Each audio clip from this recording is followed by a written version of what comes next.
اللي شايفينه في الصوره ده المدرب اللياقه البولندي مع المدير الفني باب برادلي، وايضا معاهم الدكتور طارق سليمان، ومع مدرب الحراس زكي عبد الفتاح. ركله حره لمصلحه المنتخب المصري. دي 24 من عمر الشوط الاول، لا زالت النتيجه التعادل السلبي. عمرو زكي بيشجع نفسه. عمرو زكي، منصوره، انبي، الزمالك. تجربه طبعا في الدوري الروسي لم تكلل بنجاح، ثم العوده من جديد الى نادي الزمالك، وبعد ذلك الانتقال الى البريمير ليج مع نادي ويجن. لعب مباريات رائعه مع نادي ويجن، كان هداف يعني للفريق في الدور الاول. ركله الحره ملعوبه خطيره، جول للمنتخب المصري. الهدف الاول ياتي الان. عمرو زكي يسجل هدفه الثاني عشر في تصفيات كاس العالم، الهدف رقم 11 لعمرو زكي في تصفيات كاس العالم. الهدف الاول للمنتخب المصري. تشتعل المدرجات الان من الركله الحره، وداوود يخطئ وفي المرمى جول. جول في المرمى. الهدف الاول ياتي الان. الهدف الاول للمنتخب المصري. نفتتح التشجيل الان. مهمه صعبه بالتاكيد، مهمه شبه مستحيله بالتاكيد. وادي الفرحه طبعا للجهاز الفني للمنتخب المصري. تهتز شباك المنتخب الغاني بهدف لعمرو زكي. سجل هدفه الدولي رقم 30.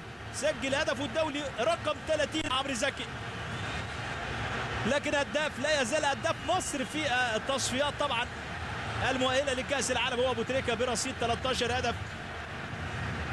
معاهم طبعا بنفس الرصيد كان مع عمرو زكي بنفس الرصيد كان حسام. بيقذف الان. فرصه جول.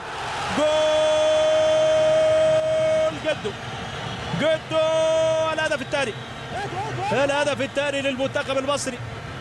تمريره روعه، وياتي الهدف الثاني الان عن طريق جدو. هو من يعرف الوصول لشباك المنتخب الغاني. سجل في نهائي كأس الأمم الأفريقية هناك في أنغولا، والآن يسجل في مرمى المنتخب الغاني. ناجي جدو يسجل الآن المنتخب الثاني، الهدف الثاني للمنتخب المصري. هدف ثاني. كنا نريد هذا الهدف. حازم إمام ولاعبين عبد الشافي. خطيرة هدف للمنتخب الغاني يأتي الآن.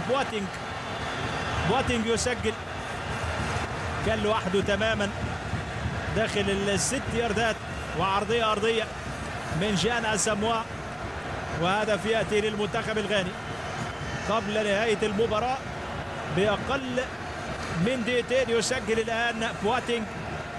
هذه طبعا هنا الرقابة لم تكن موجودة، يعني الظهير الايسر هنا عبد الشافي كان من الممكن يعني ان يضم. هنشوف مين هو عبد الشافي ام رامي ربيعه اللي تركه. تمريره لجانا سموا اللي هرب طبعا، وكانه يعني حازم امام هو اللي كان لازم يضم، لازم يبقى قبل بواتينج حازم امام الظهير الايمن. هدف للمنتخب الغاني، هدفين مقابل هدف. يمكن اول هجمه تذكر للمنتخب الغاني، اول هجمه تذكر للمنتخب الغاني بيسجلها بمهاره.